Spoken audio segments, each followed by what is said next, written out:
प्रधानमंत्री बनने के बाद शायद ये पहली बार वो नागपुर संघ कार्यालय में जा रहे हैं। उनका वहाँ पर जाना, वो भी शताब्दी वर्ष में जाना, ये अपने आप में एक बहुत विशेष बात है। सरकार का जो काम है, एक वैभव संपन्न राष्ट्र बनाना, शक्तिशाली देश बनाना और 2047 में एक विकसित भारत बनाना, ये एक वास्तव में देखा जाए तो संघ के ही विचार का एक दृष्टि से एक उस बात को आगे ले जाने वाली बात है। इसीलिए मुझे लगता है कि एक बहुत महत्वपूर्ण बात है ये कहना कि संघ और भारतीय जनता पार्टी में बड़ा विरोध है, अंतर्द्वंद है, एक दूसरे के खिलाफ हैं, ये सब हास्यास्पद है। संघ और भारतीय जनता पार्टी के बीच में कोई मतभेद नहीं है, कोई मनभेद नहीं है। एक बहुत बड़ा महत्वपूर्ण विषय है।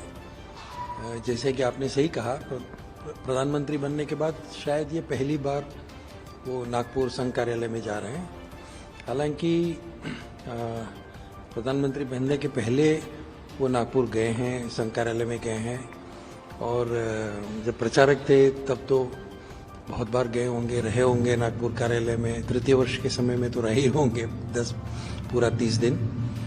तो ये अपने आप में एक बहुत बड़ा महत्वपूर्ण विषय है। दो बातें हैं इसमें।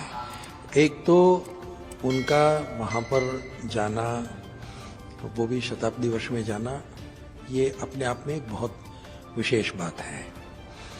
दूसरी बात, संघ का 100 वर्ष पूरा हो रहा है, तो संघ के अनेक कार्यक्रम होने वाले हैं और संघ के बारे में, संघ का भी एक देश के बारे में अनेक विषयों पर संघ के विचार हैं। इन सभी विचारों को एक प्रधानमंत्री के तौर पर आगे ले जाना, इसको एक राजनीतिक कार्यक्रम के अंतर्गत इन विषयों को आगे ले जाना, ये मोदी जी कर ही रहे हैं। तो संघ की प्रार्थना में हम कहते हैं परम वैभव नित्य तत्व राष्ट्रम, इस राष्ट्र को हम परम वैभव तक ले जाएंगे।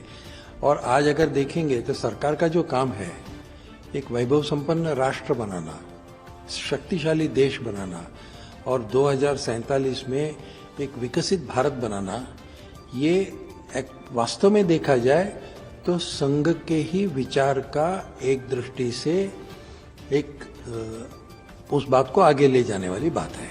इसीलिए मुझे लगता है कि एक बहुत महत्वपूर्ण बात है, बहुत अच्छी बात है। प्रधानमंत्री संघ कार्यालय में जा रहे हैं, नागपुर जा रहे हैं, जहाँ से संघ की शुरुआत 1925 में शुरू हुई थी। अब विजयदशमी के दिन बहुत बड़ा कार्यक्रम होगा, उसके जो चर्चाएं भी हो सकती हैं। इसीलिए अपने आप में बहुत बड़ा विषय है कि बीते कुछ सालों में ऐसा माहौल जो है बनाया गया, चाहे विपक्ष की तरफ से हो, चाहे अन्य कुछ संस्थाओं की तरफ से हो, कि भाजपा और संघ के बीच में जो है सब कुछ ठीक नहीं चल रहा है। संघ और भाजपा एक दूसरे के खिलाफ है। अब तक प्रधानमंत्री मोदी जब शाखा पर पहुंचेंगे, वहाँ उनका दौरा होगा, तो इन सारी चीज़ों पर लगाम भी लगेगी। देखिए, लोग संघ और भाजपा को लेकर बहुत बातें करेंगे, पहले भी करते थे। और एक दृष्टि से देखा जाए तो भाजपा की शुरुआत कैसे हुई 1980 के दशक में। इमरजेंसी के बाद जनता पार्टी बनी, जनता पार्टी की सरकार बनी, सरकार 1.5 साल में गिर गई, फिर श्रीमती इंदिरा गांधी प्रधानमंत्री बन गई। तब जाकर संघ के स्वयंसेवक जो जनता पार्टी में थे, उनको लेकर द्विसदस्यतावाद, ड्यूअल मेंबरशिप, ये ऐसा एक विषय शुरू हुआ जनता पार्टी में। तो जनता पार्टी में लोगों को, जब जनसंघ के लोग थे, उनको कहा गया कि या तो आप जनता पार्टी में रहेंगे या संघ में रहेंगे, अब दोनों नहीं हो सकते हैं। अब संघ की कोई मेंबरशिप नहीं होती है। संघ के शाखा में जो आते हैं वो स्वयंसेवक बनते हैं। एक बार स्वयंसेवक बनते हैं तो जीवन भर स्वयंसेवक रहते हैं। तो संघ में हम लोग कहा भी करते हैं कि it's a one way traffic, अंदर आने का रास्ता है, बाहर जाने का रास्ता नहीं है। तो आप जब तक हैं तब तक स्वयंसेवक हैं। और संघ के स्वयंसेवकत्व को एक कैरेक्टरिस्टिक है, वो पालना होता है। इसलिए यहाँ पर कोई मेंबरशिप नहीं है। इसीलिए संघ के विषय को लेकर ही तो भारतीय जनता पार्टी बनी 1980 में। अब ऐसी स्थिति में ये कहना कि संघ और भारतीय जनता पार्टी में बड़ा विरोध है, अंतर्द्वंद है, एक दूसरे के खिलाफ हैं, ये सब हास्यास्पद है। जिनको संघ के बारे में कुछ पता नहीं है, भारतीय जनता पार्टी के बारे में कुछ पता नहीं है, एक संकीर्ण राजनीतिक विचार को लेकर जो लोग काम करते हैं, उन लोगों के दिमाग का ये विषय है। अन्यथा संघ और भारतीय जनता पार्टी के बीच में कोई मतभेद नहीं है, कोई मनभेद नहीं है और बड़ा अच्छा संबंध है, इसलिए इसमें कोई दो राय नहीं है। अब इस प्रकार का जो झूठ और प्रचार करने वाले लोग हैं वो तो करते रहेंगे, अपने राजनीतिक लाभ के लिए ये लोग इस प्रकार की बातें फैलाते हैं। अपने पिछले सवाल से को थोड़ा आगे बढ़ाऊंगा। विजय वडेट्टीवार कांग्रेस के एक नेता है, उन्होंने हाल ही में एक बयान दिया है कि अब कल जब प्रधानमंत्री मोदी शाखा जाएंगे तो कहीं ना कहीं बीजेपी में ये मान लिया है कि उनके जीत के पीछे संघ का बड़ा हाथ है, जो अब तक बीजेपी नहीं मान रही थी। संघ के स्वयंसेवकों को किसी भी राजनीतिक दल में काम करने का काम कर सकते हैं। सिर्फ दो प्रकार के राजनीतिक दलों में वो काम नहीं कर सकते हैं, जो लोग एक्स्ट्रा कॉन्स्टिट्यूशनल और एक्स्ट्रा टेरिटोरियल लॉयल्टी रखते हैं, जो लोग देश की संविधान को नहीं मानते हैं।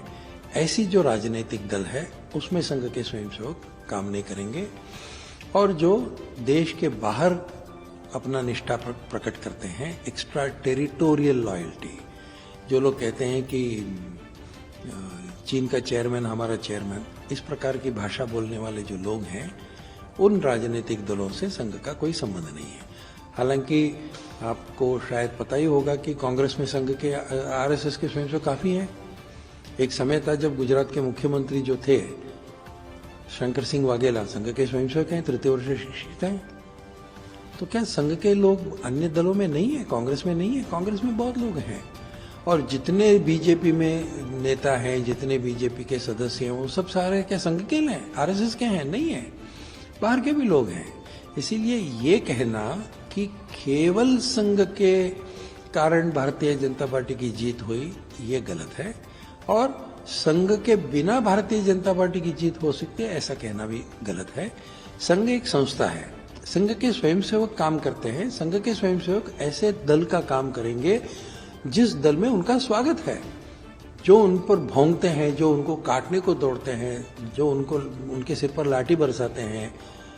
क्या ऐसे स्थान पर संघ के स्वयंसेवक जाएंगे? क्यों जाएंगे? इसीलिए संघ के स्वयंसेवक देश के लिए काम करने वाले देशभक्त लोगों का जो संगठन है उसमें काम करेंगे। आज की स्थिति में भारतीय जनता पार्टी ही एक ऐसा दल है जिसमें संघ के स्वयंसेवकों के लिए स्वागत है, इसलिए वो करते हैं। अगर किसी कांग्रेसी नेता को लगे कि संघ का सपोर्ट चाहिए तो वो भी संघ के स्वयंसेवकों का स्वागत करे, तो हम कांग्रेस के लिए भी काम करने के लिए तैयार।